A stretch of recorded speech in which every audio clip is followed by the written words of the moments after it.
म ल्यापटपको स्क्रिनमा आइसकेको छु र आज म तपाईहरुको माझमा डिबी कसरी भर्ने भन्ने सिकाइरहेको छु। डिबी भर्दाखेरि धेरै समस्याहरू आइरहेको छ र dbprogram.state.gov लगइन गर्नुभयो भने तपाईको अगाडि यस्तो किसिमको एउटा इन्टरफेस खुल्छ। त्यसपछि हामी जानुपर्ने हुन्छ डिबी भर्नलाई। हामी जानुपर्ने हुन्छ बिगिन एन्ट्रीमा, यसमा क्लिक गर्नु होला। त्यसपछि अथेन्टिकेसन कोड भनेर दिएको छ, तपाईले यो कोडलाई चाहिँ फिलअप गर्नुपर्ने हुन्छ, सबमिट गर्नुपर्ने हुन्छ। मैले सबमिट गरे। त्यसपछि तपाईको अगाडि यस्तो किसिमको एउटा फर्म आउँछ, पार्ट 1 एन्ट्रान्ट इन्फर्मेसन भनेर। तपाईले यहाँ लास्ट नेम राख्नुपर्ने हुन्छ। म चाहिँ यहाँ लास्ट नेम राख्न गइरहेको छु। त्यसपछि यहाँ राख्नुपर्ने हुन्छ पहिलो नाम, फर्स्ट नेम। मिडल नेम छ भने मिडल नेम राख्नु होला, छैन भने नो मिडल नेममा यो चेक बक्समा टिक लाउनु होला। त्यसपछि नम्बर 2 मा जेन्डर, तपाईको जेन्डर कुन हो, मेल या फिमेल, त्यसलाई चाहिँ तपाई टिक लाउनु होला। मैले चाहिँ मेलमा लगाए। त्यसपछि बर्थ डेट भनेको छ, बर्थ डेट नम्बर 3 मा। नम्बर 4 मा भनेको छ city where you were born भनेको छ, तपाई कुन ठाउँमा जन्मिनु भएको त्यो सिटी चाहिँ राख्नु होला। नम्बर 5 मा भनेको छ country where you were born भनेको छ। अब यसमा चाहिँ तपाई जन्मेको देश कुन हो भनेर भनेको छ। यसमा चाहिँ म नेपाल राख्छु, तपाई पनि नेपालै राख्नु होला। नम्बर 6 मा भनेको छ country of eligibility for the DB program भनेको छ। यो चाहिँ नेपालमा एलिजिबिलिटी छ, त्यसैले म यसलाई एस नै राख्दिन्छु। नो गर्नुभयो भने अटोमेटिकली डिबी रिजेक्ट हुन्छ, त्यसैले नो नगर्नु होला, एस नै छोड्दिनु होला यसले। नम्बर 7 मा भनेको छ एन्ट्रान्ट फोटोग्राफ भनेको छ। यसमा चाहिँ तपाईले फोटो राख्नु पर्ने हुन्छ।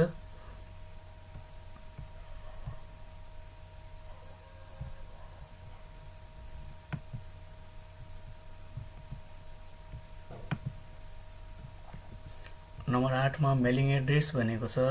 एड्रेस 1 मा चाहिँ तपाईले आफ्नो एड्रेस राख्नु होला। नागरिकतामा जुन एड्रेस छ त्यही एड्रेस चाहिँ यसमा राख्नु होला।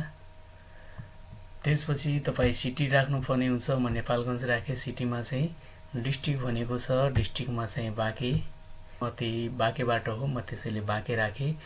पोस्टल कोड राखेको छु मैले बाँकेको। यदि तपाई आफ्नो पोस्टल कोड राख्न कन्फ्युज हुनुहुन्छ भने गुगलमा गएर पोस्टल कोड अफ तपाईको डिस्ट्रिक्टको नाम लेख्नु होला, आइहाल्छ गुगलमा। त्यसपछि कन्ट्री भनेको छ, मेरो कन्ट्री नेपाल हो, म नेपाल राख्छु। नम्बर 9 मा भनेको छ country where you live today भनेको छ। आजको दिनमा चाहिँ तपाई कुन देशबाट हुनुहुन्छ भनेर भनेको छ। म चाहिँ नेपालबाट हो। त्यसपछि फोन नम्बर भनेको छ नम्बर 10 मा। यो चाहिँ अप्सनल हो, त्यही पनि राख्नु होला तपाई। फोन नम्बर राख्दा चाहिँ आफ्नो कन्ट्री कोड चाहिँ राख्न नबिर्सिनु होला। त्यसपछि नम्बर 11 मा भनेको छ mail address, email address. Email address राख्न गइरहेको छु। कन्फर्म इमेल एड्रेस भनेको छ, माथिको इमेल एड्रेसलाई चाहिँ तल राख्नु होला। नम्बर 12 मा भनेको छ what is the highest level of education you have achieved as of today भनेको छ। यसमा चाहिँ तपाईले प्राप्त गरेको आफ्नो एजुकेसनलाई राख्नुपर्ने हुन्छ। म चाहिँ हाई स्कुल डिग्रीमा टिक लगाए।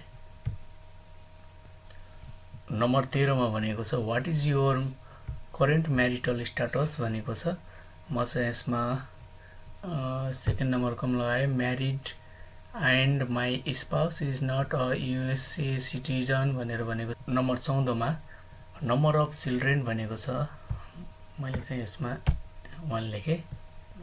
त्यसपछि म यसलाई कन्टिन्यू गरिदिन्छु। तपाई पनि कन्टिन्यू गर्नु होला। र पार्ट 2 मा आएका छौं अब हामी। अब पार्ट 2 मा स्पाउस नेम भनेको छ।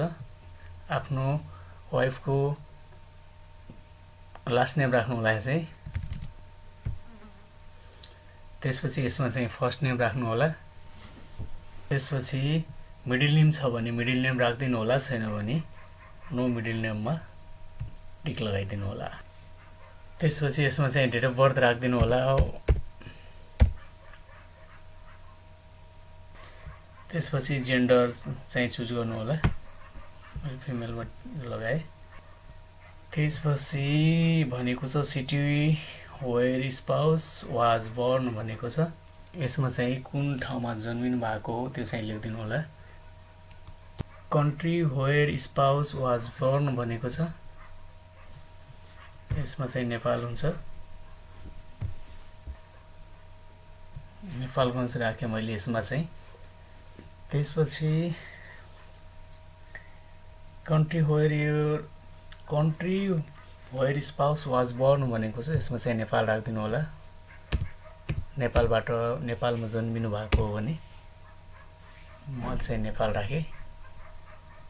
स्पाउस फोटोग्राफ भनेको छ, यसमा चाहिँ स्पाउस फोटोग्राफ राख्नुपर्ने हुन्छ। त्यसपछि यहाँ चाहिँ तपाईँको आफ्नो वाइफको फोटो हाल्नु होला। यदि तपाईँको हस्बेन्ड हुनुहुन्छ भने हस्बेन्डको फोटो हाल्नु होला। म चाहिँ वाइफको फोटो राख्दैछु।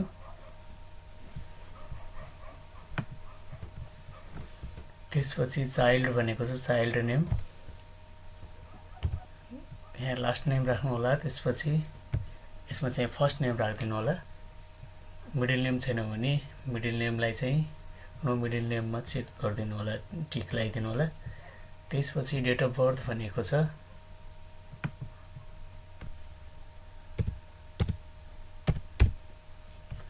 त्यसपछि जेन्डर भनेको छ, जेन्डर तपाईँको बच्चा छोरा वा छोरी त्यो अनुसार चाहिँ यसमा मेल फिमेलमा लगाउनु होला। मैले चाहिँ फिमेलमा लगाएँ। City where child was born भनेको छ, म चाहिँ यसमा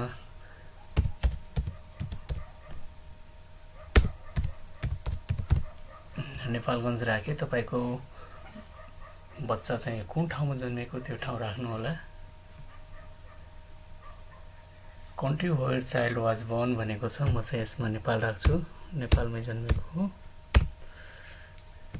चाइल्ड फोटोग्राफ भनेको छ, अब यो फोटोग्राफ राख्छु म बच्चाको, अब राखिसकेँ। त्यसपछि अब यसमा कन्टिन्यू गरिदिनु होला। कन्टिन्यू गरिसकेपछि तपाईँको अगाडि यस्तो किसिमको एउटा फर्म खुल्छ। अब त्यसमा तपाईँ चेक गर्नु होला तपाईँले भरेको विवरणहरू ठिक छ या छैन। तपाईँले फर्म भरिसकेपछि एकचोटि राम्रोसँग चेकअप गर्नु होला। चेकअप गरिसकेपछि अनि मात्रै सब्मिट गर्नु होला। म चाहिँ चेकअप गरिसकेँ, त्यसैले म यसलाई सब्मिट गर्न गइरहेको छु। सब्मिट गरिसकेँ। अब सब्मिट भइसकेको छ, सक्सेस लेखेर आइसकेको छ मेरो 2024 को डिबी।